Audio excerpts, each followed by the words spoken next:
家伙，你这条命，我今天收定了。老师不能继续陪在你身旁了。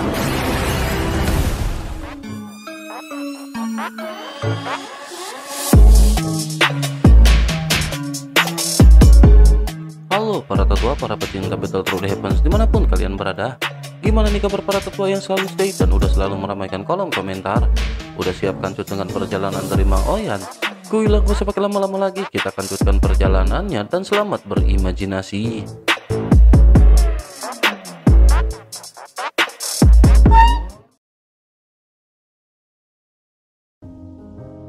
Cerita masih berkancut dengan Xiaoyan yang pada saat ini ternyata berhadapan dengan tubuh asli Goyan atau Daji. Setelah beberapa saat Xiaoyan menghadapinya, Xiaoyan pada saat ini masih belum bisa mendapatkan keberuntungan. Pada akhirnya Xiaoyan memutuskan untuk membiarkan Goyan turun tangan. Alis Xiaoyan berkilat dan mata biru besar pada saat ini segera keluar. Begitu Goyan muncul, sosok di hadapannya pada saat ini mulai menjerit melengking. Suara Goyan juga seketika terdengar ketika meledek kemanakah ia akan berlari. Selanjutnya cahaya biru dari mata besar tersebut meledak menutupi sosok di hadapannya. Fitur wajah dari sosok tersebut tampak meleleh di bawah pancaran cahaya biru Goyan. Ternyata sosoknya pada akhirnya mulai berubah menjadi sebuah tangan. Namun pada saat ini dari lengan tersebut seberkas cahaya melesat langsung ke antara alis Xiaoyan. Tetapi saat cahaya ini hendak menyentuh alis Xiaoyan, sebuah bendera tiba-tiba muncul di hadapannya dan langsung menyedotnya ke dalamnya. Bendera ini adalah bendera penekan jiwa dan cahaya yang terpancar dari lengan tersebut merupakan roh kelahiran atau jiwa parasit di lengan tersebut. Xiaoyan pada akhirnya menatap ke arah Goyan dan lengan yang tebal yang berada di hadapannya. Namun sesaat kemudian Xiaoyan tiba-tiba merasakan adanya perasaan krisis yang kuat. Sementara itu Goyan pada saat ini bergumam bahwa ia tidak menyangka ia cukup beruntung untuk bisa menemukan tubuhnya di sini. Begitu perkataan Goyan terdengar pada saat ini, Xiaoyan sesungguhnya berniat untuk memasukkan Goyan ke dalam pagoda pemurnian. Meskipun Goyan hanya keluar untuk waktu sesaat, tetapi Xiaoyan pada saat ini benar-benar khawatir. Xiaoyan juga berpikir mungkin saja kehendak alam iblis keabadian kuno sudah merasakan keberadaan Goyan.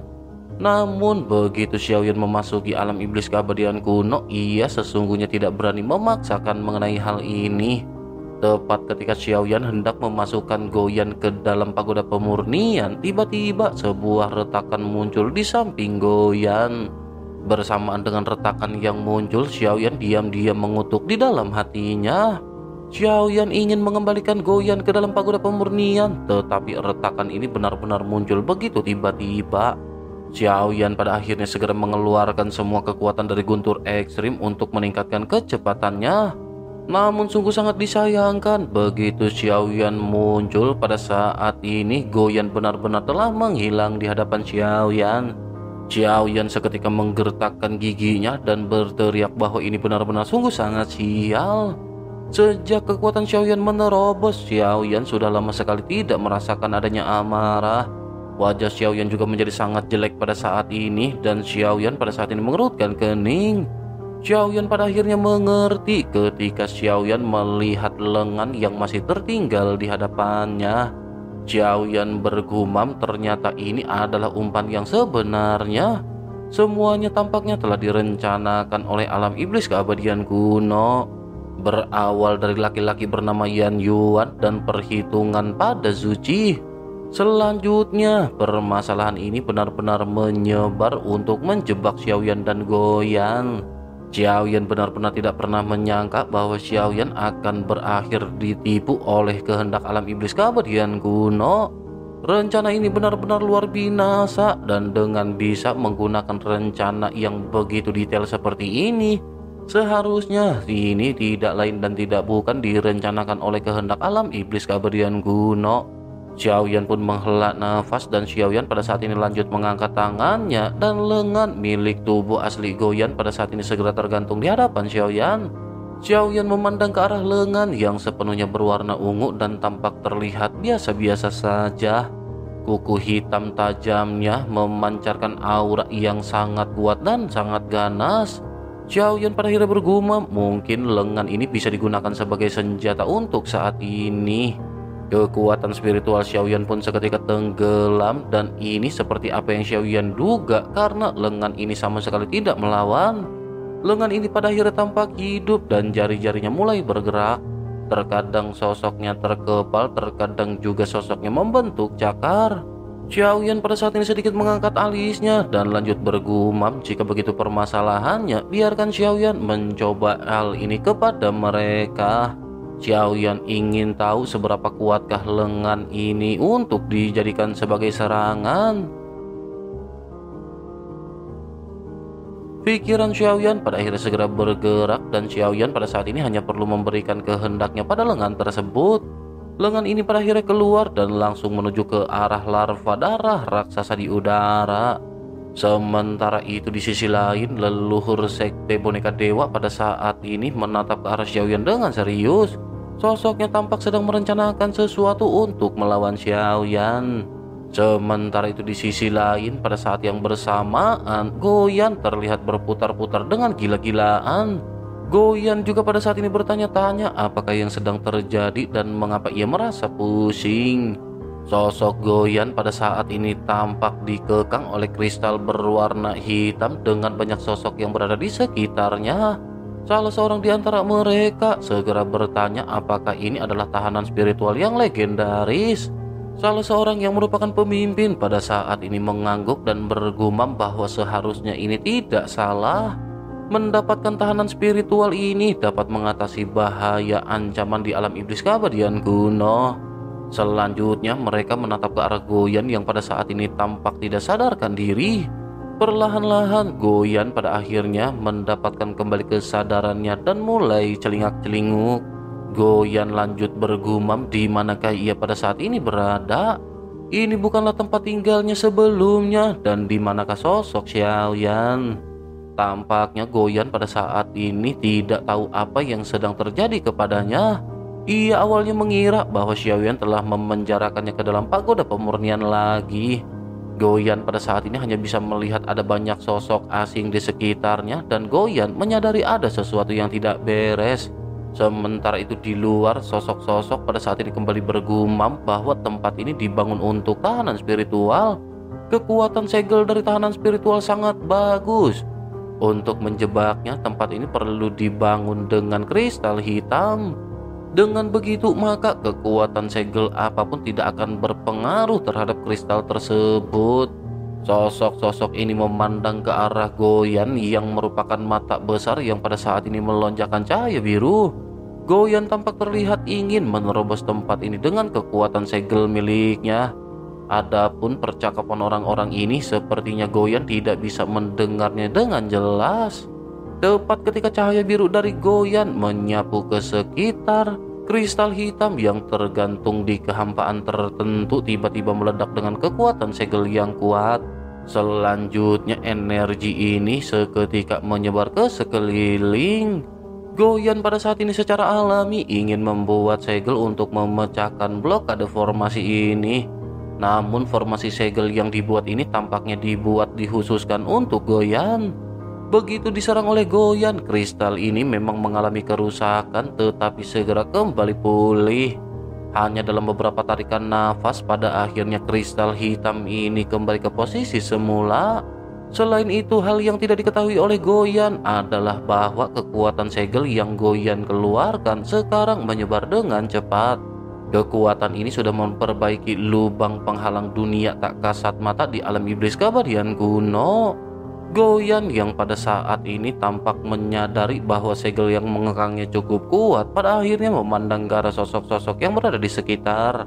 Goyan pada saat ini berteriak karena mereka berani menangkap Goyan, maka mereka akan mokat. Xiaoyan pasti akan datang ke sini dan akan menghabisi mereka semua.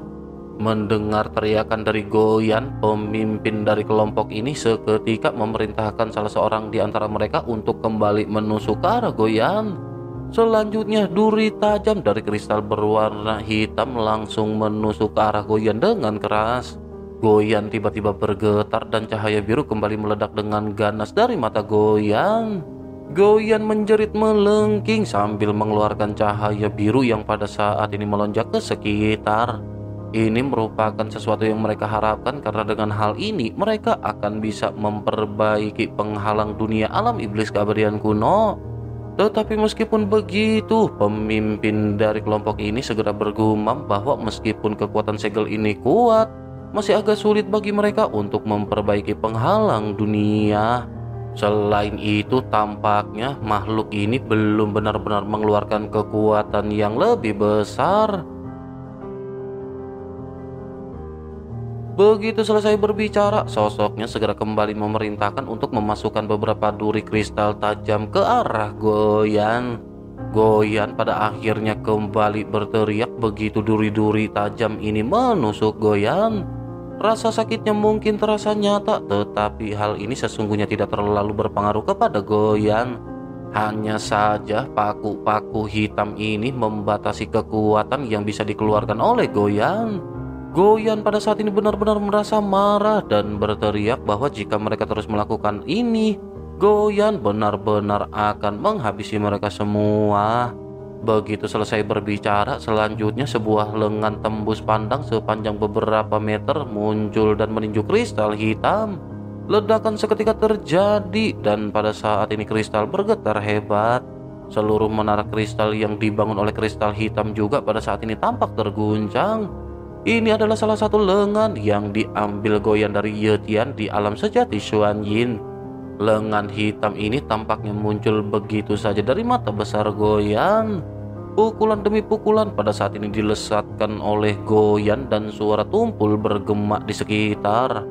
Sesaat kemudian segera terdengar bunyi klik dan retakan pada akhirnya muncul di kristal hitam.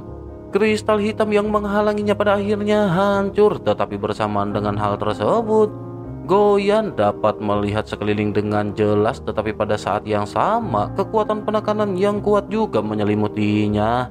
Goyan bisa melihat ada 7 hingga 8 sosok yang pada saat ini duduk bersila. Mereka mengelilingi Goyan yang pada saat ini dikelilingi oleh kristal berwarna hitam. Pada saat ini mereka semua membentuk segel dengan tangan masing-masing dan menekan Goyan. Sementara itu, pemimpin dari kelompok ini segera berkata bahwa mereka sesungguhnya tidak ingin menyakiti tahanan spiritual. Selama ia mau menggunakan kekuatan segelnya untuk membantu dunia iblis keabadian kuno memperbaiki larangan, maka mereka akan melepaskannya. Goyan pada saat ini tahu tujuan mereka dan Goyan pada saat ini tentu saja tidak akan melakukan hal tersebut. Goyan juga tahu apa resikonya dan kesulitan yang akan dihadapi oleh Goyan. Goyan pada akhirnya berkata bahwa tujuan mereka memang tampak jelas sederhana, tetapi betapa sulitnya memperbaiki penghalang dunia yang rusak ini tidaklah sesederhana itu. Terlebih lagi jika Goyan memiliki kemampuan ini, ia terlebih dahulu akan memusnahkan mereka semua. Mendengar apa yang dikatakan oleh Goyan, pada saat ini pemimpin dari kelompok tersebut mengerutkan kening. Sosoknya lanjut berkata bahwa Goyan pada saat ini dapat mengajukan syarat apapun. Alam iblis keabadian kuno akan mencoba yang terbaik untuk memuaskan Goyan. Selama segel dunia dapat diperbaiki, maka Goyan akan mendapatkan apa yang ia mau. Mendengar apa yang dikatakan oleh sosok tersebut, Goyan pada saat ini tampak terlihat semakin marah. Goyan lanjut berkata bahwa mereka tampak benar-benar seperti idiot. Jika mereka semua bisa memenuhi keinginan Goyan, mengapa mereka tidak memperbaiki penghalang dunia ini sendirian? Selain itu, Goyan juga tidak menginginkan kondisi atau syarat apapun karena Goyan tidak ingin melakukannya. Mendengar apa yang dikatakan oleh Goyan, pada saat ini pemimpin dari kelompok tersebut tampaknya malas untuk berdebat. Sosoknya pada akhirnya lanjut berkata bahwa jika tahanan spiritual tidak mau, maka ia jangan menyalahkan mereka karena bertindak kejam. Bersamaan dengan perkataannya yang terdengar, sosok tersebut pada saat ini melambaikan tangannya. Selanjutnya terdengar suara besi tajam yang muncul yang menusuk ke arah Goyan. Tubuh Goyan pada saat ini kembali tertusuk dan Goyan pada saat ini kembali menjerit. Namun tidak peduli sebanyak apa Goyan ditusuk, pada saat ini semuanya sesungguhnya tidak terlalu berpengaruh kepada Goyan. Luka yang diderita Goyan juga pada saat ini tumbuh dengan cepat. Apa yang dilakukan oleh mereka pada saat ini sesungguhnya tidak terlalu mengancam Goyan secara mendasar. Goyan juga pada akhirnya hanya bisa menghela nafas, tetapi bersama dengan hal tersebut, Goyan melihat adanya fragmen yang bersinar dengan cahaya merah samar selanjutnya melayang di hadapan Goyan. Mata Goyan yang besar pada akhirnya menyusut tajam begitu menatap benda ini. Goyan pada akhirnya berteriak, apakah sesungguhnya yang mereka ingin lakukan? Pemimpin kelompok ini pun segera tersenyum dan berkata bahwa tahanan spiritual tentu tahu hal ini. Pedang inilah yang akan memotong tubuhnya menjadi beberapa bagian. Meskipun ini hanya sebuah pecahan, tetapi ini benar-benar akan bisa merobek-robek tubuh Goyan. Sebaiknya Goyan pada saat ini melepaskan kekuatan segel terkuatnya, karena jika tidak, Goyan pada saat ini segera berteriak bahwa ia sudah memberitahu mereka Goyan tidak memiliki kekuatan ini. Meskipun Goyan memilikinya, Goyan benar-benar tidak ingin memperbaiki penghalang dunia seperti ini.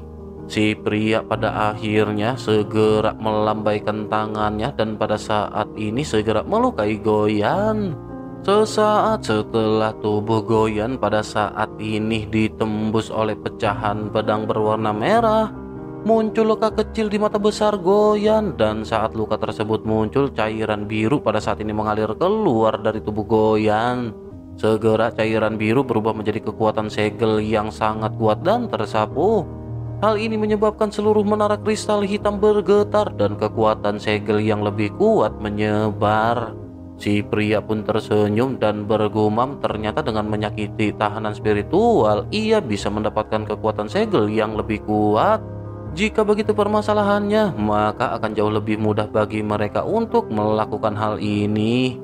Goyan pada saat ini benar-benar menjadi sangat marah dan matanya pada saat ini tertuju pada sosok-sosok yang berada di sekitar.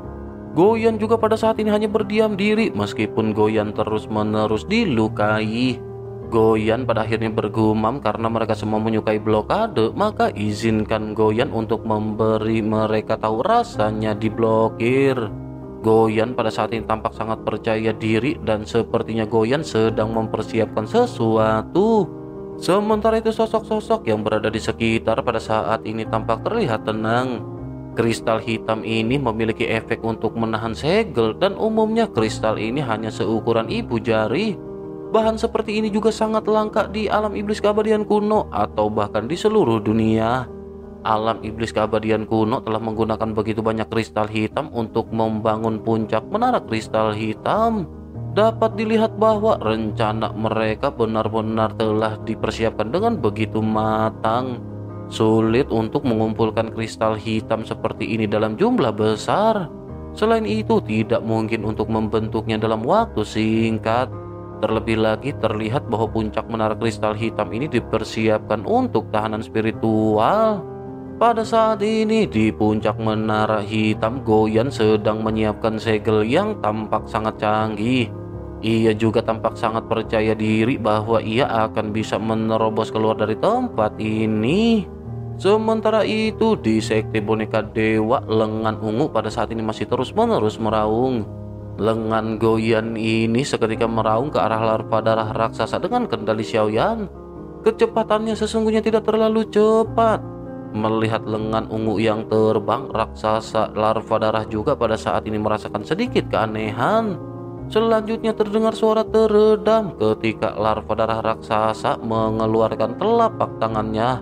Benturan di antara kedua belah pihak terjadi dan setelah satu tarikan nafas, lubang berdarah meledak di telapak tangan larva darah raksasa. Lengan ini juga langsung menembusnya dan kemudian lengan tajam ini langsung menuju ke arah jantungnya. Larva darah raksasa tanpa sadar berseru ketika bertanya apakah ini. Begitu perkataannya terdengar dan sebelum sempat ia mengambil tindakan, lengan ungu ini lanjut menembus tubuh besarnya. Tiba-tiba larva darah raksasa mulai menggeliat di udara dan tubuh besarnya mulai berubah. Ia berubah menjadi makhluk berdaging yang tampak seperti serangga besar. Segera tubuhnya tiba-tiba meledak dan lengan ungu pada saat ini juga terbang keluar. Ia bahkan pada saat ini tidak lagi tertarik kepada Xiaoyan yang memiliki darah dewa asli. Ia pada saat ini memutuskan untuk melarikan diri dan sosoknya berbalik. Namun lengan ungu ini kembali terbang dan menyerbu masuk ke dalam tubuh berdagingnya. Lengan ini terus-menerus menghancurkan larva darah raksasa dari dalam tubuhnya. Sosoknya juga sambil memutar pada saat ini berteriak sebaiknya ia pada saat ini keluar dari tubuhnya. Pada saat yang bersamaan, Xiaoyan juga pada saat ini telah memulai pertempuran dengan leluhur sekte boneka dewa. Kelopak dari leluhur ini berubah menjadi 8 kelopak yang tampak menyeramkan. Xiaoyan pada saat ini tidak ingin membuang waktu di sini. Ancaman sebelumnya yang datang juga ternyata dari lengan Daji, dan karena lengan ini telah dikendalikan oleh Xiaoyan, Xiaoyan tidak lagi merasakan ancaman yang kuat. Menghadapi leluhur di hadapannya, ekspresi Xiaoyan pada akhirnya tampak tenang. Tubuh Xiaoyan pada akhirnya segera berubah menjadi ukuran ribuan meter, dan tinju yang dipenuhi dengan cahaya keemasan segera dilesatkan oleh Xiaoyan. Leluhur sekte boneka dewa juga pada saat ini segera melesat ke arah Xiaoyan dengan kelapa yang terbelah menjadi 8 kelopak. Ia memancarkan aura yang ganas dan 8 bilah kelopak ini berubah menjadi bilah tajam.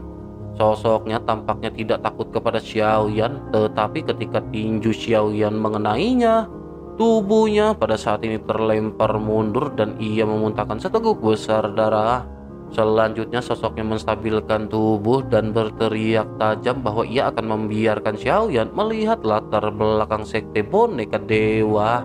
Sosoknya merubah segel di tangannya dan lanjut berteriak ketika memerintahkan Raja Mayat kelima, keempat, dan ketiga untuk muncul. Namun setelah beberapa saat sosoknya berteriak, pada saat ini tampak tidak ada reaksi sama sekali. Di sisi lain di sekte boneka dewa, sosok berambut ungu pada saat ini tampak terlihat muncul.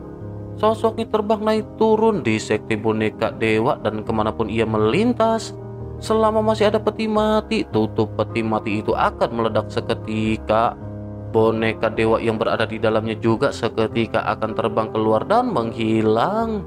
Seluruh sekte boneka dewa ini dibangun di atas tengkorak dewa asli. Ada lubang di dalamnya, dan jika seseorang masuk melalui lubang hitam ini, di bawah kegelapan ini adalah inti sebenarnya dari sekte boneka dewa. Tempat ini dipenuhi dengan peti mati, dan disitulah semua rahasia dari sekte boneka dewa telah ada selama ribuan tahun. Dalam kegelapan ada banyak peti mati yang dikunci oleh rantai besi. Mereka terhubung satu sama lain seperti sarang laba-laba. Tidak ada yang tahu berapa banyak boneka dewa yang ada, namun pada saat ini mereka semua terbuka. Tidak ada sosok boneka di dalamnya, dan setelah beberapa saat, sosok berambut ungu pada akhirnya berhenti sebelum akhirnya bergumam bahwa ini merupakan panen yang bagus. Ia datang ke sini untuk mencari roh jahat, dan kebetulan semuanya ada di sini. Mungkin pada saat ini ia benar-benar telah datang tepat pada waktunya. Senyuman puas pada saat ini muncul di wajah pria berambut ungu yang baru saja nongol. Xiaoyan sudah tidak lagi asing dengan sosok ini karena ini adalah Ye Tian yang telah mengandalkan tubuh dari klon pemakan jiwa. Ia terbang di atas sekte boneka dewa dan ia benar-benar mengambil semua boneka dewa yang ada. Sementara itu di sisi lain, melihat sosok-sosok yang dipanggilnya tidak muncul, leluhur sekte boneka dewa pada saat ini seketika tercengang dan berteriak, "Di manakah Raja Mayat miliknya?" Secara logika, Raja Mayat yang kuat yang telah ia panggil seharusnya sudah ada di sini sejak lama. Namun hingga saat ini mereka benar-benar sama sekali belum muncul. Di sisi lain, nyamuk iblis juga meraung di seluruh langit, dan pada saat ini langit di atas sekte boneka dewa terasa seperti mengalami akhir dunia. Sebagian besar sosok yang terjerat dalam pertempuran pada saat ini memutuskan untuk melarikan diri. Nyamuk iblis ini benar-benar telah kehilangan kendali setelah kehilangan ramuan yang memancing mereka. Namun meskipun mereka tidak menemukan obat mujarab, tetapi mereka pada saat ini telah mendapatkan makanan. Sementara itu kembali ke pertempuran di antara Xiaoyan, di mana pada saat ini terdengar suara derap langkah yang keras. Leluhur sekte boneka dewa juga merasa gembira, tetapi begitu ia menoleh, ia merasakan hawa dingin di hatinya. Sesosok tubuh tergantung di udara dengan rambut ungu dan mata ungu serta segel ungu hitam berkedip di antara alisnya. Sosok itu segera menatap ke arah leluhur sekte boneka dewa dan bertanya apakah yang ia bicarakan adalah sosok-sosok ini. Leluhur sekte boneka dewa pada saat ini melotot menatap ke arah raja mayat yang berada di samping sosok ungu tersebut. Selanjutnya, pupil mata dari leluhur sekte boneka dewa menyusut sebelum akhirnya sosoknya seketika berteriak. Sosoknya memerintahkan raja mayat ketiga, keempat, dan kelima pada saat ini mendengarkan perintahnya. Mereka pada saat ini harus menghabisi orang yang berada di sampingnya. Namun begitu perkataannya terdengar, raja mayat di samping sosok berwarna ungu pada saat ini tidak bergerak sama sekali. Leluhur sekte boneka dewa kembali berteriak ketika kembali memberikan perintah kepada mereka. Namun sosok-sosok ini masih terdiam, membuat leluhur sekte boneka dewa terkejut. Ia benar-benar tidak percaya bahwa dalam waktu sesingkat ini ia telah kehilangan kendali atas raja mayat. Sosoknya pada akhirnya mulai memperhatikan sosok ungu yang berada di udara, sementara sosok ungu pada saat ini sedikit mengangkat matanya. Sosoknya lanjut bergumam bahwa teknik pemurnian boneka iblis ini masih sedikit kasar. Tetapi meskipun begitu, masih ada beberapa di antara mereka yang merupakan bibit bagus. Pada saat ini, sosok-sosok yang dimunculkan oleh Ye Tian benar-benar memiliki bola mata berwarna ungu. Dapat terlihat jelas bahwa mereka pada saat ini telah dikendalikan oleh Ye Tian. Menyadari hal tersebut, leluhur sekte boneka dewa tampak terlihat galak ketika berteriak memerintahkan Ye Tian untuk mengembalikan boneka dewanya. Selanjutnya, kelapanya yang tajam seketika mulai melesat menuju ke arah Ye Tian. Melihat hal tersebut, Ye Tian pada saat ini tersenyum dan bergumam bahwa metode serangan orang ini cukup aneh. Tetapi meskipun begitu, hal ini menarik dan ia juga merupakan bibit yang bagus. Begitu selesai berbicara, Ye Tian pada akhirnya segera memberikan perintah kepada raja mayat untuk berhadapan dengan leluhur sekte boneka dewa. Melihat Ye Tian yang mengambil tindakan, Xiaoyan pada akhirnya segera berubah menjadi normal. Xiaoyan lanjut menghela nafas dan bergumam mungkin saja leluhur dari sekte boneka dewa ini tidak pernah berpikir bahwa sampai kematiannya ia tampaknya akan mokat di tangan boneka dewa yang telah ia sempurnakan sendiri. Pada saat ini sekte boneka dewa benar-benar telah dikalahkan dengan cepat dan banyak murid yang sekarat serta melarikan diri. Faktanya kekuatan sekte boneka dewa ini tidaklah lemah di alam iblis keabadian kuno. Xiaoyan juga pada saat ini sesungguhnya tidak ingin menghancurkan sekte boneka dewa ini. Xiaoyan juga menyadari bahwa mereka tampaknya telah digunakan sebagai umpan oleh kehendak alam iblis keabadian kuno. Jelas tujuannya adalah untuk berkomplot melawan Xiaoyan dan mendapatkan Goyan. Xiaoyan pun menghela nafas dan Xiaoyan kembali menatap ke arah nyamuk-nyamuk iblis yang memenuhi langit. Saat sejumlah besar murid dari sekte boneka dewa semakin berkurang, Xiaoyan tahu bahwa nyamuk-nyamuk iblis ini perlahan-lahan akan mundur. Meskipun dapat dikatakan pencarian mereka sia-sia, tetapi setidaknya mereka pada saat ini telah mendapatkan darah untuk dimakan. Nyamuk-nyamuk ini juga tidak menghabisi orang sembarangan. Mereka hanya akan menyerap darah dari sosok-sosok kuat dan setelah kenyang mereka akan pergi. Xiaoyan pun menghela nafas melihat makhluk-makhluk yang pada saat ini bepergian satu demi satu. Xiaoyan pun memutuskan untuk berhenti menonton dan bersama dengan hal tersebut Ye Tian pada saat ini berbicara kepada Xiaoyan. Ye Tian berkata bahwa nyamuk iblis ini memakan semua jenis daging dan darah. Mereka mungkin mengandung beberapa esensi darah langka dan mereka adalah hal terbaik untuk memurnikan boneka iblis.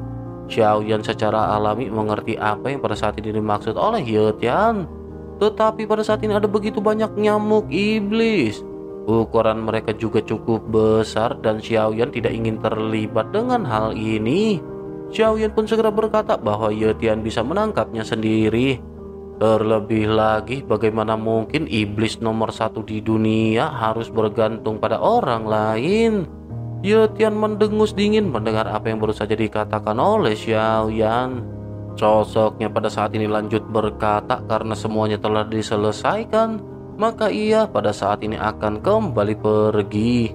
Xiaoyan harus mengingat untuk memberitahu Ye Tian lagi ketika ada sesuatu yang menguntungkan Ye Tian.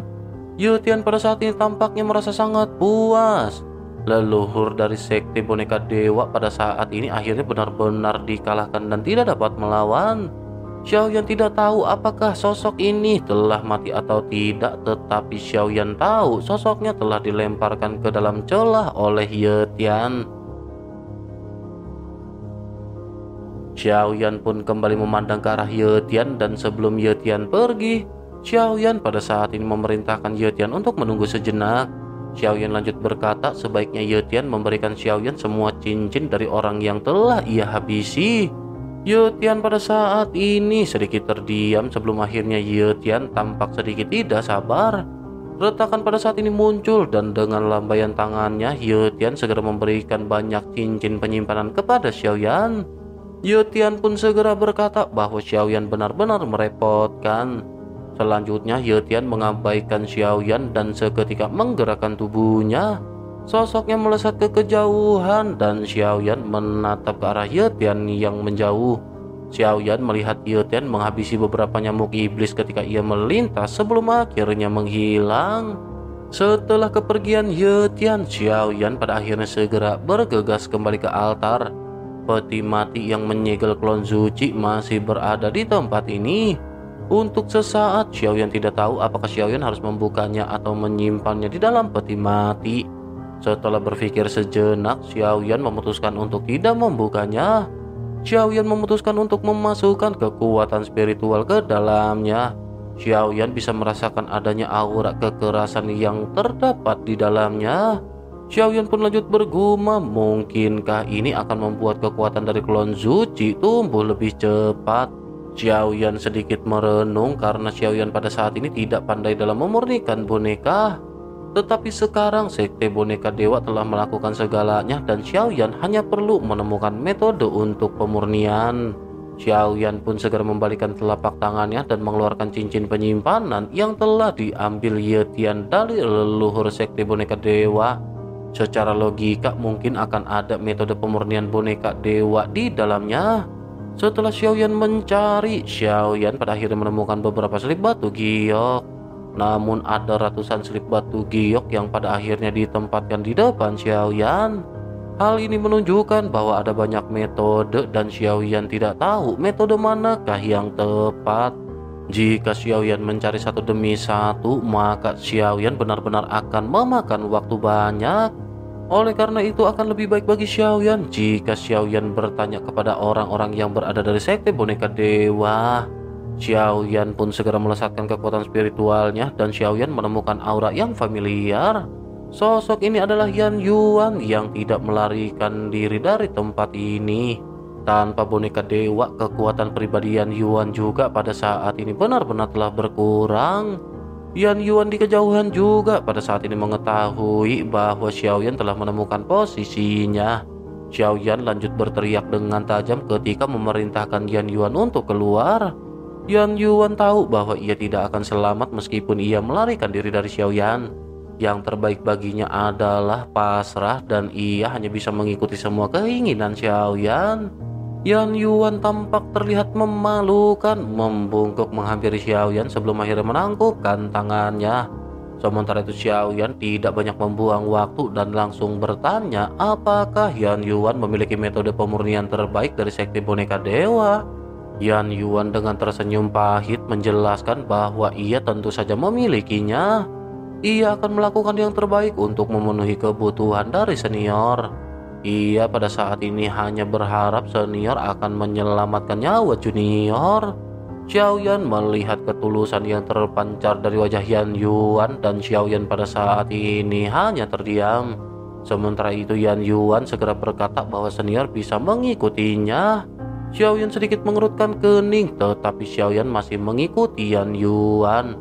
Mereka pada akhirnya menyapu ke kedalaman lubang hitam di mata tengkorak dewa asli.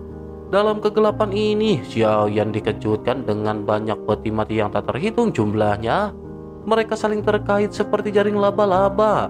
Semakin Xiaoyan masuk ke dalam, Xiaoyan pada akhirnya sampai di inti dari kelapa dewa asli. Pada saat ini terdapat sebuah altar berwarna darah memancarkan aura zaman kuno. Altar ini ditutupi dengan simbol kuno dan tidak terlihat seperti hal yang luar binasa. Yan Yuan segera menunjuk altar tersebut dan berkata bahwa altar ini disebut penempaan 1000 mayat. Setiap raja mayat yang dihasilkan berasal dari tempat ini.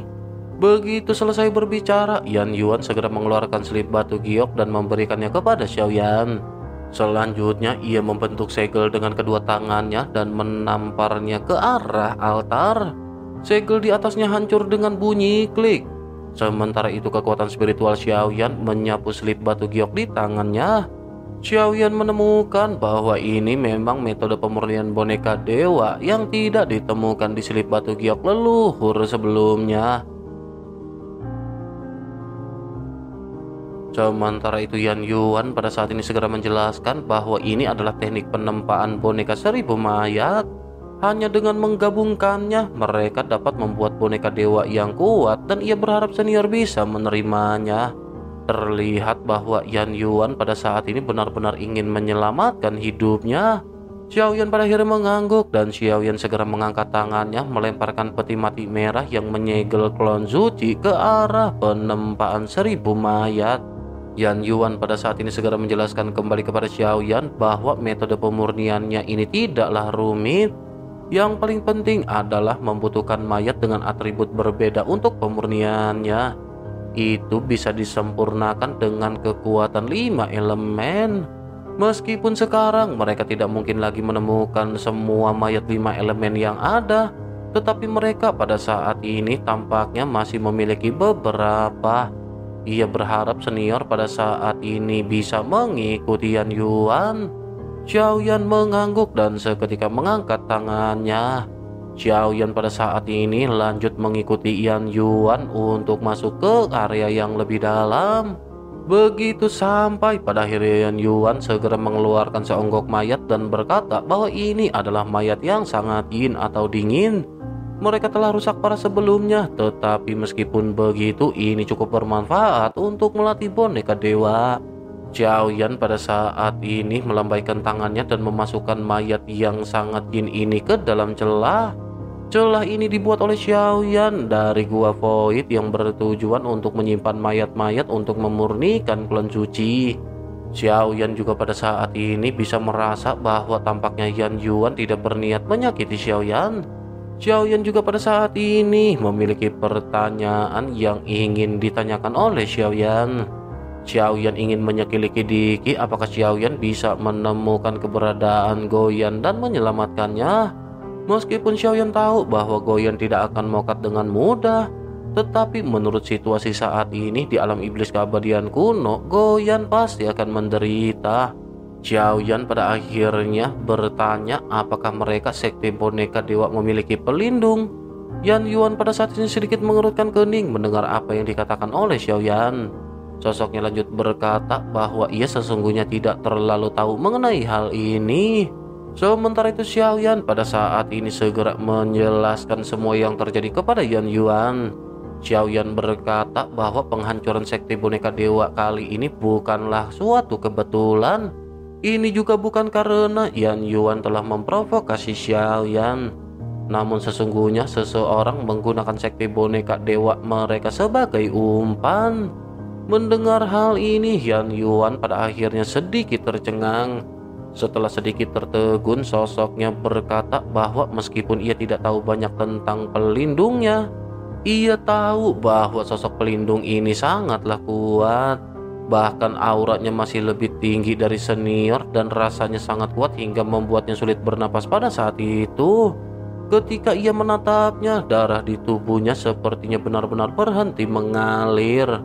Dengan kekuatan Yan Yuan, ia sesungguhnya tidak memenuhi syarat untuk bisa mengetahui kekuatan leluhur ini.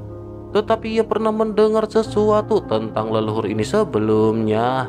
Begitu mendengar perkataan dari Yan Yuan yang menyebutkan kata leluhur berkali-kali, Xiaoyan pada saat ini teringat sesuatu. Kata leluhur ini sesungguhnya cukup familiar bagi Xiaoyan. Xiaoyan teringat bahwa Xiaoyan memiliki klon keabadian dan iblis yang merupakan salah satu dari 12 leluhur di alam iblis keabadian kuno. Sosoknya telah disegel dan ditekan di sensi hingga akhirnya menjadi klon Xiaoyan. Hanya saja kekuatan dari klon ini telah turun drastis setelah benar-benar dihancurkan pada saat sebelumnya. Xiaoyan perlu menggunakan pil penyembuhan tingkat dewa untuk bisa kembali membuatnya bisa difungsikan. Begitu Xiaoyan memikirkan hal ini, Xiaoyan pada akhirnya bertanya-tanya mungkinkah Xiaoyan bisa menggunakan klon ini. Identitas dari leluhur ini juga sepertinya tidak sederhana karena ia merupakan salah satu leluhur terkuat yang ada di alam iblis keabadian kuno. Xiaoyan pun bergumam karena seseorang ingin berkomplot melawan Xiaoyan. Maka Xiaoyan ingin tahu apakah klon iblis keabadian ini akan dapat digunakan sebagai umpan. Mungkin dengan hal ini Xiaoyan akan bisa mencoba untuk mencari keberadaan Goyan.